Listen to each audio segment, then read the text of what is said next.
there were eight or 10 of us, and we'd go usually to Vegas twice a year, 2 nights, have dinners, nice dinners, gamble a little bit. They used to like to go down to the, the sports book and bet horses and smoke cigars. And I think it was on one of those trips that that he told us that he had ALS.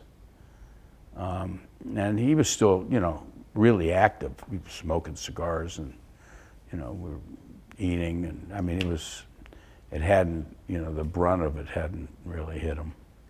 At what point was he sad about it, or angry, or pissed off at playing football? All of the above. And it got, I think it got worse. But then as he got sicker, I think that, I think he resigned himself to the fact, with the feeding tube and having a hard time getting around. He was falling. And, it was terrible. It was terrible. What made him so special? I mean, I've heard Bill Walsh's version of him coming to the team, but what made him so special? He was special. He came the same year as Joe. He was just a good old boy. He was a Southern North Carolina, smiling, handsome, but he was just a great person. He was loyal. He was friendly, and and I'm going to say this on Wednesday, that he and Joe were like my 2 younger brothers. I mean, there's only like 10 years difference in age, and he's just a very special person. You don't meet a lot of these people in your lifetime, especially in the business that I was in. Players come and go. Their life, their football life is short. I don't know what it is now. It used to be 5 years with some of them. I think it's down to 3 or 4. 3.5 to 4. And these guys that I had on my teams all the way back to the 80s, we have stayed so close and like a family. About 8 or 9 years ago, maybe it's longer, I'm losing track of time, I had a Super Bowl reunion, and we got, oh boy, about 98% of coaches and players to Las Vegas for the reunion, and it was unbelievable. Maybe it is longer than that because Bill was there and Bill was sick. But I think all these guys, all these pictures, and all the people that were here, and all the people that visited Dwight, and all the people that loved Dwight, and all these guys who loved each other, we never could have been as successful as we were if we didn't have that camaraderie, and if we didn't have that attitude, and we didn't have the feeling of mutual self-respect and love. Never could we have been successful. Any successful organization or corporation is culture. Right. Did you feel, because you were kind of new and brash and young, that you were all kind of pledge brothers that coming into the league together? Because it seems like you said, it wasn't a father figure. You were kind of an older brother. Well, I had a tough time coming in '77. You got roasted a bit. Oh yeah, the press back there really, I got it good. They had some old timers that were there, like I remember Twombly and Frank Blackman and guys like that. Even Ira back there. But Ira Miller, yeah. But we became good friends. Not, I mean, Frank Blackman and I became friends. Ira Miller is a good friend of mine, and I came in and I on our first press conference, and I said, this is a business, and I expect to run it as a business. Well, this is San Francisco. You can't talk like that. I mean, this is our team. And isn't it funny now in 2018 that it is a business, a gigantic business, a multi-billion-dollar business?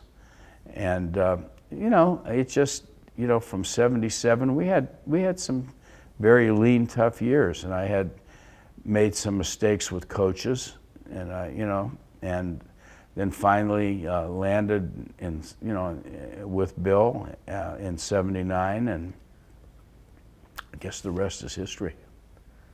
What conversations early on do you remember with Dwight as a player that you would have? Was it more locker room stuff, or more off season, or was it coming up here? It was truthfully, it was, I didn't talk much football with Dwight. I mean, I know he was just a great guy to be around. He was like, you know, the brother I never had. You could sit and you could, you know, shoot the breeze with him. He was, you know, he was caring. He was tougher than people think he was, and he proved that towards the end of his life. But we just got very close, and we sort of had, you know, it was like a trifecta early on. It was Joe and Dwight and Freddie Solomon and I, and Dwight was just different, and that's why this is such a big thing. And his loss is such a horrible, horrible thing. They just didn't make guys like him anymore. You know, he was tough.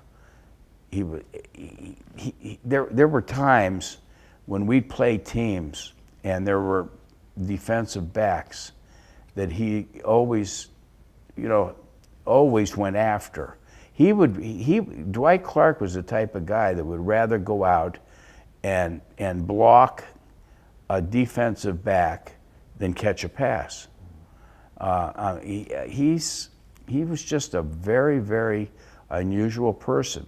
He didn't think he was going to make the team in the beginning. He told Joe that probably 30 times. You know, he thought he was going to be cut. And I really didn't get that close to him until he did make the team. And, you know, we became, you know, very, very close. Love to have a good-looking brother like that as a younger yeah, brother. Right. That's a pretty man. Yeah, that's a pretty man. And what was the what was it, a Miss Universe or Miss America? Yeah, she was Miss. She was, I think, either Miss America or runner-up to Miss America that he dated. Sean Weatherly, I remember that back in.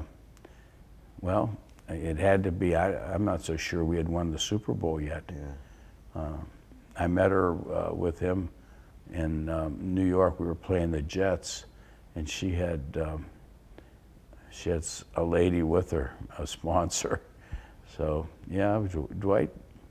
He could have been a movie star.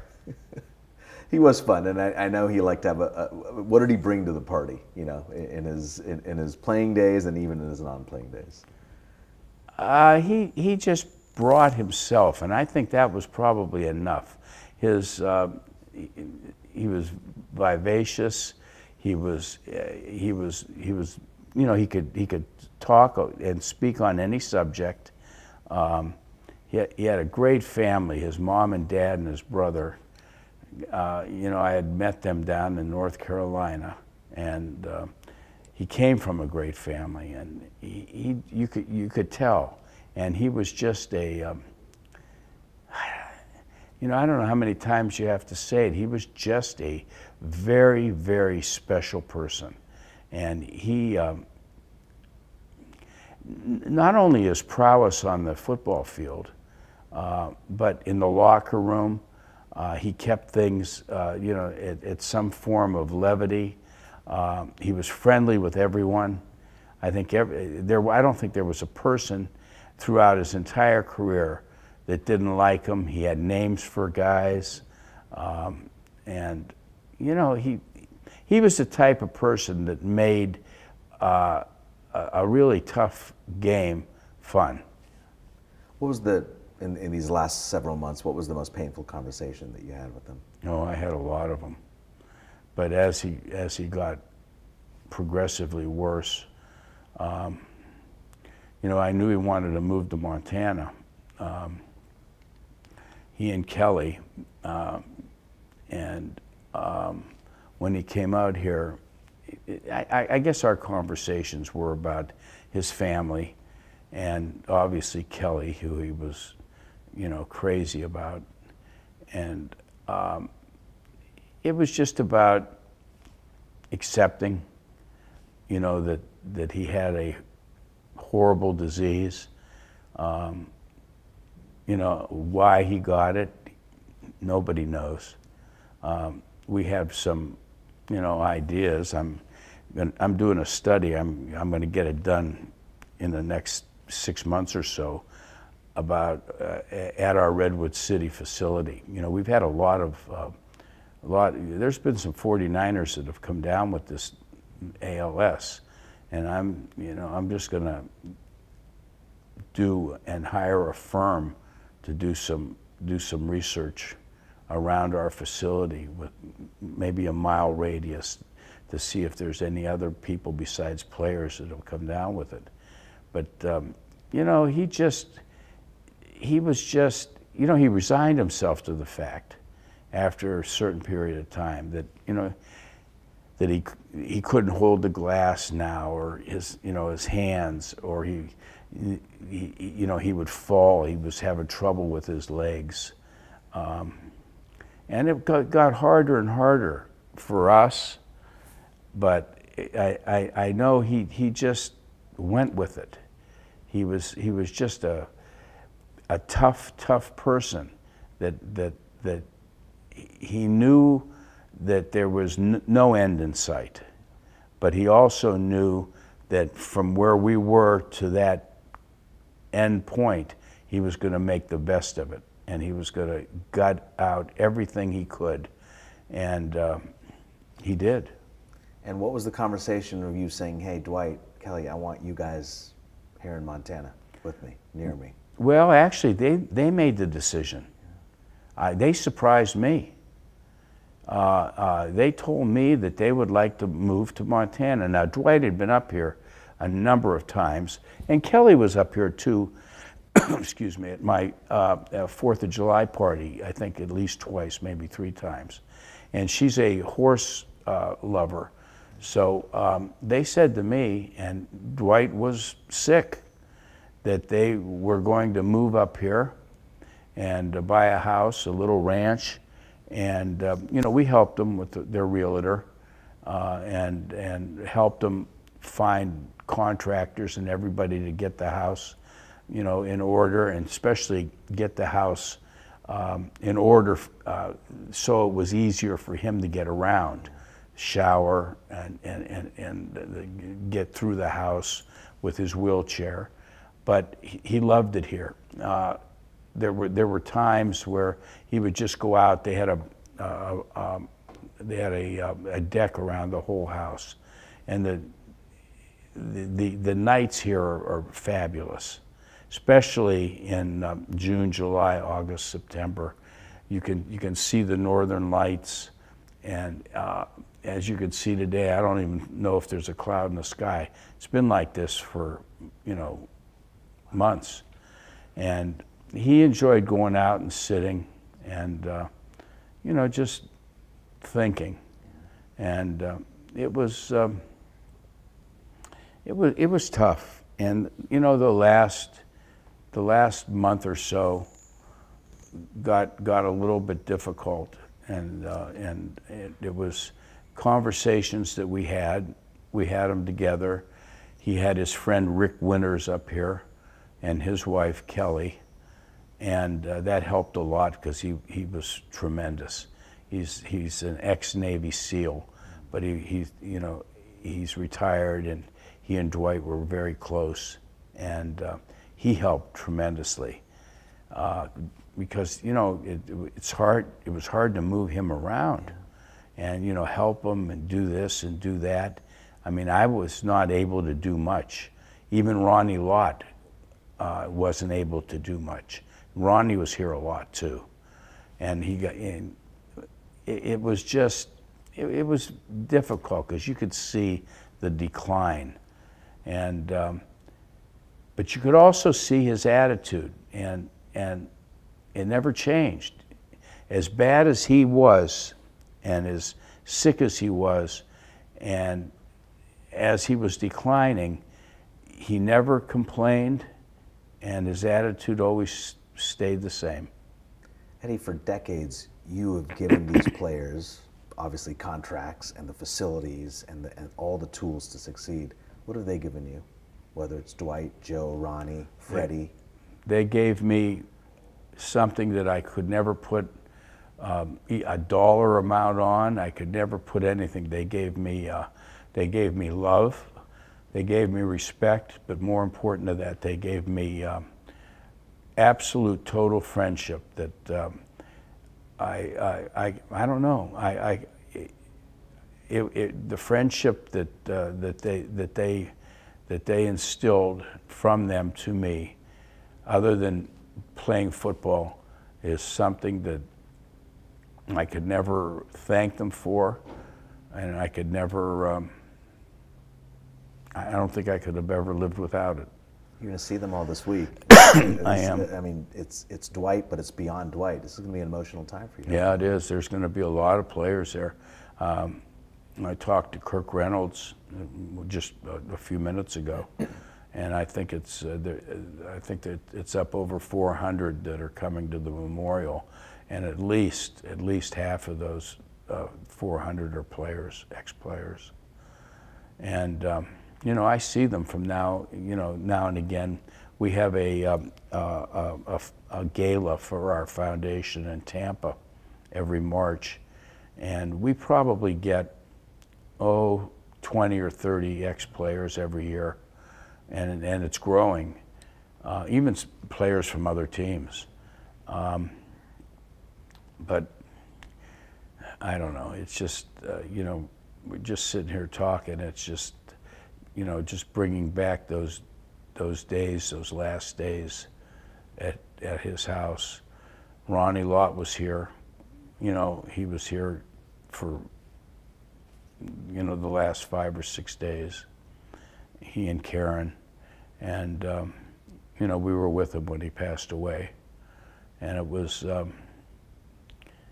emotional, and it was very sad, but it was good in a way because there was no end in sight, and he didn't suffer. And I think that's the way that he would have wanted it. Was your final word or your final hug or kiss? Just went over to him and kissed him on the forehead and told him that I loved him and that we had a great life together.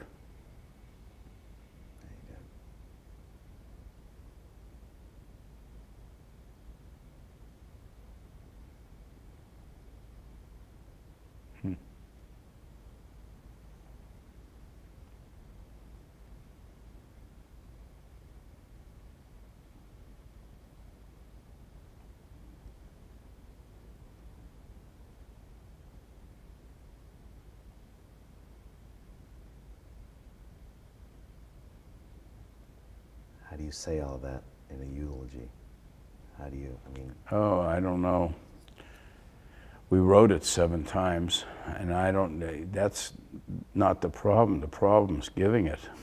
The only thing, like I said, it's going to be, I have it, Valerie, who, I think you talked to, she has it on an iPad. It's going to be easy to give, but hard to give. I can't memorize it, and it's not super long. I'm guessing maybe it's 5 or 6 minutes. But like Tiffany, my daughter, who is a writer, I let her read it, and she said, no, it's really, really good, and it's going to probably make people cry and laugh. So I guess that's good, but it'll be hard to give. It really will be. So I'll just do the best I can, and I'm sure he'll be up there laughing at me. He will. It's going to be great. It's going to be special. You miss the day-to-day? I mean, this is still, when we think of the 49ers, it's still you. And all due respect to the Yorks and everything, yeah, but it's still you. Not really. You know, that old saying, you know, been there, done that. Yeah. Oh, we were talking about different things, and oh, you know, 5 Super Bowls are great, but if it wasn't for this, if it wasn't for that, we could have had maybe 6 or 7. Yeah. And you know, we joked around. Don't you miss it? Don't you want to get back in it? Not really, because I spend too much time. I have 3 grandsons. They're growing up. Football is a 24-hour-a-day, 365-day-a-year business now. Yeah. I talked to Jerry Jones 2 days ago. He had just opened camp in Oxnard. And my wife and my daughters ran into his wife and his daughter at a restaurant. And he gave me a buzz, and we talked for a while. And you know, I told him how I felt about his edict with his team. And he said, he said to me, I know that you probably would have done the same thing. I said, there's no question I would have. And he said, do you think you would have gotten any backlash? I said, no. I said, I don't even think I would have had to threaten him. And, you know, we talked for a while. But, you know, it's different. And having the opportunity of spending time with your family, this year's our 50th wedding anniversary. So which is a big one. You made it to 50. Yeah. That's wow. a celebration. That makes up for the 2 or 3 Super Bowls that we didn't get. So, you know, and being able to spend time with the kids and the grandkids and everything else, couldn't do that if you owned a football team. You brought it up. What would you do in this political climate with the kneeling, with this, with that? How would you approach? What would you do with the 49ers? I'd do the same thing Jerry did. Absolutely, yeah. to a T. I believe in respect. I know everybody's got a right to do what a God-given right in this country to do what they want to do. But if they're on my team and if I'm paying them, then they're going to do things the way I want them done. And they're going to show respect. And there will be no hiding in locker rooms and no kneeling. And I would take the absolute same approach. I don't know if any other owners are doing that, but I know because I talked to Jerry, I would do the same thing he did. He must have loved hearing that from you. Yeah. He must have loved it. Well, we've been friends for years. If Jed calls, what do you tell him? Is there any sort of guidance that he would? You know, early on I did talk to Jed a lot. He's made his mistakes like I did too early on. You know, with coaches and everything else. I think he's got a great organization now. I think Shanahan, like his dad, that's your guy. I think that's actually, your guy. I actually think, you know, that he was a kid when, like a ball boy when Mike was with us. But I actually think he's a much better coach than his father, and his father was a great coach. And I know John Lynch because he's from Tampa. And I knew him well down there. We went to a lot of functions together, came to our galas, and I got to know he and his wife very well. And I think he's spectacular. And I think they're on their way. I think they stole a quarterback. They did. They had a good draft, and they've got a lot of money to spend. You know, they're under the cap. I think they're going to do great. You know, one thing I forgot to ask, we'll wrap this up. From your perspective, and I'll ask Joe this as well, Joe and Dwight, what's their relationship? What was their relationship? Like husband and wife. I don't want to ask and I don't know which one was the husband and which one was the wife. They were as close as 2 thieves. You know, when Dwight knew he made the team, neither one of them was married at the time. And, you know, they lived together in the city. So, they were young. They were in their 20s. And, you know, they love each other unconditionally. Yeah. And they do now.